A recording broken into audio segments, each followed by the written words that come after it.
Donald black, जिसे अपनी सच्चाई के बारे में पता चल चुका था कि वो क्या है और किस लिए बनाया गया था, उसकी सच्चाई जो आज तक उसे बताई गई थी वो बस एक झूठ था। इसलिए उसने आते ही एसगार्ड पर हमला कर दिया। उसने गुस्से में हर उस शख्स को मारना शुरू कर दिया जो कभी थॉर की शक्तियों का हिस्सा था। इसलिए उसने थ्रॉग से जंग लड़ी, लेकिन थ्रॉग अकेला नहीं था, उसके साथ लॉकजॉ भी था। और इसी जंग के चलते चलते ये लोग डॉक्टर स्ट्रेंज के सेंटरिंग सेंटोरम में आ गए, जहां ब्लेक को यह पता चला कि एसगार्ड की पावर का सोर्स कुछ और नहीं बल्कि यग्द्रसिल ट्री है। वो सीधा वर्ल्ड ट्री पर पहुंच गया उसे काटने के लिए, ताकि वो एसगार्ड के लोगों की शक्ति का सोर्स ही खत्म कर दे। जैसे जैसे वर्ल्ड ट्री कट रहा था, उसके अंदर से उसका बहता हुआ खून सब जगह फैलने लगा था। यहाँ तक कि वर्ल्ड ट्री के नीचे खड़ा थॉर भी इस चीज को समझ गया था, लेकिन वैल्करी कुछ ऐसा जानती थी जो कि कोई नहीं जानता था। इसलिए जेन अपने घोड़े के साथ सीधा 10 रियासतों को पार कर एक ऐसे शख्स के पास पहुंच गई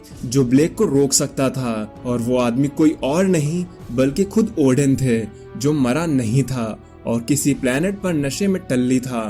तो गाइस, यही था जो हमने लास्ट के एपिसोड्स में देखा था।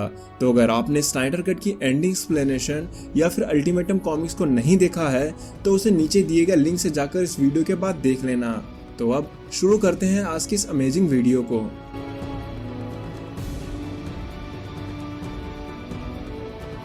ओडेन, जो एक समय एसगार्ड के चमचमाते साम्राज्य का राजा था, उसके अंदर 10 रियासतें आती थीं। वो एक आंख का सबसे बहादुर, सबसे शक्तिशाली एसगार्डियन था। उसने जिस भी जंग पर जाने का फैसला किया, वो जंग में उसकी जीत निश्चित थी। ओडेन के फीट इतने बड़े थे कि खुद वॉचर भी ये सब देखकर हैरान रह गया था। लेकिन ओडेन एक जंग हार गए। वो उस जंग को चाहकर भी नहीं जीत सकते थे। देवता हो या इंसान, हर जीवित प्राणी में एक चीज कॉमन है कि एक ना एक बार वो जो कुछ भी कर रहा है उससे थक जाता है। यही हाल ओडेन का होता है। वो अपनी जिम्मेदारियों से भाग नहीं रहा था, लेकिन वो उन्हें निभाते हुए थक चुका था। इसलिए उसने अपनी प्यारी पत्नी फ्रेया के साथ एसगार्ड से जाने का फैसला किया, ताकि वो अपने पुराने दिनों को, अपने क्वालिटी टाइम को साथ में रहकर बिता सकें। लेकिन कुछ फर्क ही नहीं पड़ा। उन दोनों ने कई जगह पर रातें बिताई। फ्रेया ने काफी कोशिश की कि वो ओडेन के चेहरे से दुख को दूर कर सके, पर अफसोस, फ्रेया के इतने जतन के बाद भी वो राजा बस उदास ही बैठा रहा। वो इतने वक्त तक बस ऐसे ही उदास बैठा रहा, जब तक कि फ्रेया खुद उसे अकेला छोड़कर चली नहीं गई। अब ओडेन अकेले तन्हाई में उन्हीं की तरह परेशान था जिन्हें उसने खुद बनाया था। उसने इंसानों की तरह ही अपने गम को भुलाने के लिए नशे और शराब का सहारा लिया। लेकिन अब ओडेन के लिए सब कुछ बदलने वाला था। उसने जो छोड़ा था उसे वो वापस से बुला रहा था कि तभी जेन ओडेन के सर पर मुक्का मारते हुए उसे दूर फेंक देती है और कहती है, उठो बुड्ढे आदमी, तुम्हें वो सब कुछ ठीक करना होगा जो भी मैस उसने फैलाई है। ओडेन उठते हुए कहते हैं, मुझे बताओगी कि क्या हुआ है। जेन कहती है, मैं अब और नहीं सह सकती, मुझे तुम्हारी मदद चाहिए और तुम यहाँ पर किसी स्कूल के बच्चे की तरह पड़े हुए हो। पर एक मिनट, तुम इतने कमजोर क्यों लग रहे हो? ओडेन ने कहा, मुझे कमजोर समझकर मुझ पे दया दिखाने की कोई जरूरत नहीं है, लेकिन अगर तुम मुझे गॉड समझने की गलती कर रही हो तो तुम गलत हो। एक बार मैंने जो दे दिया वो दे दिया। जेन कहती है, मुझे नहीं समझ आ रहा है कि तुम क्या कह रहे हो, लेकिन ये थॉर के बारे में है। ओडेन ने कहा, थॉर अब कोई बच्चा नहीं रहा है, वो अब ऑल फादर है, वो सब कुछ संभाल सकता है। जिस पर जेन बताती है, ब्लेक अब आजाद हो चुका है। उसे पता चल चुका है कि उसे क्यों बनाया गया था, इसलिए उसने एसगार्ड पर जंग छेड़ दी, वर्ल्ड सर्पेंट को मारकर उसकी पावर्स ले ली और थॉर को उसी जगह पर भेज दिया जहां पर वो खुद रहता था। और तो और, अब वो वर्ल्ड ट्री को काट करके एसगार्डियन पावर का सोर्स ही खत्म करना चाह रहा है। जिस पर ओडेन अपना ग्लास रखते हुए कहते हैं, बस अब बहुत हो गया, मैं समझ गया कि क्या हुआ है, मुझे मेरे आर्मर की जरूरत पड़ने वाली है। वहीं दूसरी तरफ ब्लड डायमेंशन में बीटा रेबेल अब ठीक हो चुका था, इसलिए उसने वहां पर रहने वाले बॉनो से अपने और बचे हुए एसगार्डियन के लिए हथियार बनवाए। ये हथियार एसगार्ड के हथियार जितने पावरफुल तो नहीं थे, लेकिन इनसे काम चलाया जा सकता था।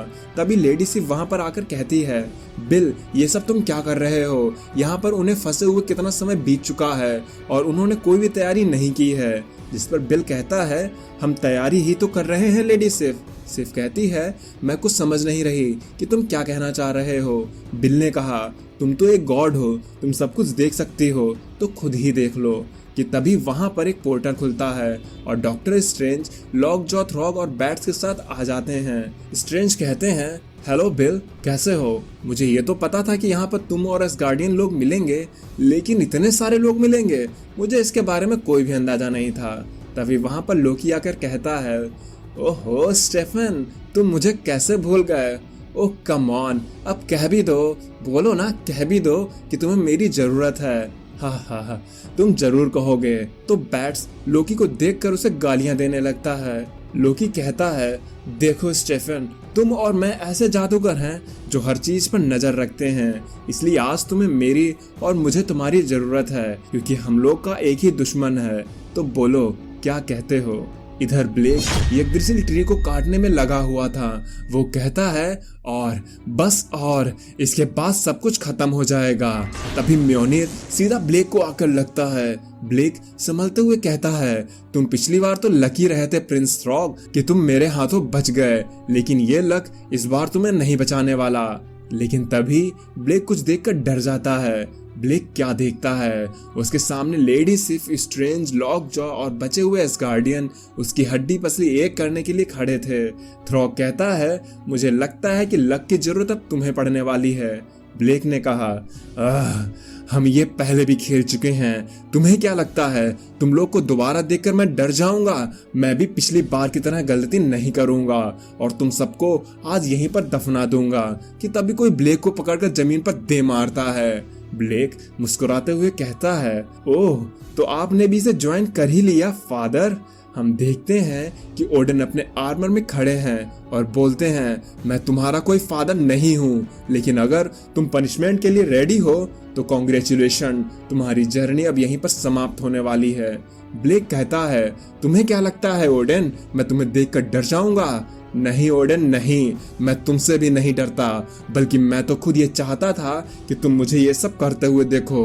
तो ओडन कहते हैं बेशक तुम इस वक्त मुझसे नहीं डरते हो, लेकिन तुम्हें नहीं पता कि तुमने वर्ल्ड ट्री को काट करके उसके खून को निकाल कर क्या अनलीश कर दिया है।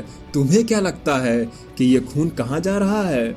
और ये सुनकर ब्लेक समझ जाता है कि उसने कुछ तो गलत कर दिया है, क्योंकि वर्ल्ड ट्री के नीचे थॉर ने गड्ढा कर रखा था जिसमें यग्द्रिसिल ट्री का खून जमा होता जा रहा था। थॉर अपने थंडर को समन करते हुए बोलता है मैं हूँ God of thunder, all father of ash gourd. तुम मेरे तूफान को देख रहे हो ना ब्लेक, तुम्हें ओडन फोर्स चाहिए थी ना, लेकिन तुम अब सामना करोगे थॉर फोर्स का। इतना कहकर थॉर अपनी थंडर को अनलीश कर देता है। थॉर की थंडर में इतनी चमक थी कि ऊपर खड़े सभी लोग की आंखों में एक पल के लिए रोशनी छा गई। थॉर की थंडर की गड़गड़ाहट 10 रियासतों में सुनाई दे रही थी। ये चमक इतनी जोर की थी कि ह्यूगिन और म्यूनिन जो कि थॉर के कौवे थे उन्हें भी सुनाई दे गई। वो दोनों वहां पर आते हैं और थॉर से कहते हैं हम आपको यहाँ से नहीं ले जा सकते हैं जब तक कि ब्लेक अपनी छड़ी को जमीन पर नहीं पटक देता तब तक, पर अगर आपको यहाँ से निकलना है तो आपको किसी वेसल की जरूरत पड़ेगी। जिस पर थॉर कहता है मैं ये बात जानता हूँ कि मैं यहाँ से नहीं निकल सकता, पर मेरे पास एक आइडिया है, मेरी सोल तो यहाँ से जा ही सकती है। इधर ऊपर ब्लेक फिर से गुस्से में पागल हो चुका था। वो गुस्साते हुए कहता है मैं तुम सबको मार डालूंगा, मैं एसगार्ड का नामो निशान खत्म कर दूंगा। तुमने मुझे बनाया था ना ओडन, तो अब तुम ये सब भुगतोगे जो भी तुमने मेरे साथ किया। जिस पर ओडन कहते हैं हाँ मैंने तुम्हें बनाया है, लेकिन हर किसी को एक ना एक दिन खत्म होना ही पड़ता है। मैंने तुम्हें थंडर की शैडो बनाया, लेकिन तुमने क्या किया? तुमने वर्ल्ड सरपेंट को ही मार दिया। इसलिए मैं फैसला सुनाता हूँ, तुम डोनाल्ड ब्लेक, एसगार्ड के लोगों के हत्यारे, तुम्हें मौत की सजा सुनाई जाती है। तभी पीछे से आवाज आती है नहीं पिताजी, मुझे लगता है कि मैं इसे हैंडल कर सकता हूँ। और इतना कहकर ब्लेक पर एक जबरदस्त वार जिससे ब्लेक दूर जाकर गिरता है। यहाँ तक कि गॉड्स को मारने वाला ब्लेक भी कुछ देखकर गॉड्स को याद करने लगता है। वो कहता है ओह गॉड ये क्या है? सामने से आवाज कहती है तुम्हें पावर चाहिए थी ना मॉन्स्टर, तो ले लो पावर्स। फिर तब हम क्या देखते हैं कि थॉर अपने सोल को डिस्ट्रॉयर में डाल देता है और अब ब्लेक के सामने डिस्ट्रॉयर थॉर खड़ा था, जिसे देखकर ब्लेक की फटके हाथ में आ चुकी थी और ये एपिसोड यहीं पर खत्म हो जाता है। अब आगे देखना ये है कि ब्लेक डिस्ट्रॉयर थॉर का कैसे सामना करेगा। तो अगर आपको आगे की स्टोरी जाननी है तो इस चैनल को भी सब्सक्राइब कर लीजिए, वीडियो पसंद आई हो तो इसे लाइक कर लीजिएगा। और हाँ, मैं जल्दी ही एक वर्सेस बैटल लाने वाला हूँ थॉर का किसी ब्रूटल, पावरफुल, खतरनाक और सबके फेवरेट कैरेक्टर के साथ, जिसके ब्लेड से खुद ज्यूस भी नहीं बच पाए थे। तो आप गेस कर सकते हैं कि वो कैरेक्टर कौन सा होने वाला है, कमेंट बॉक्स में जरूर बताइएगा। तो अब मैं चलता हूँ, आप मेरी बाकी की वीडियोस एंजॉय करें और खुश रहें।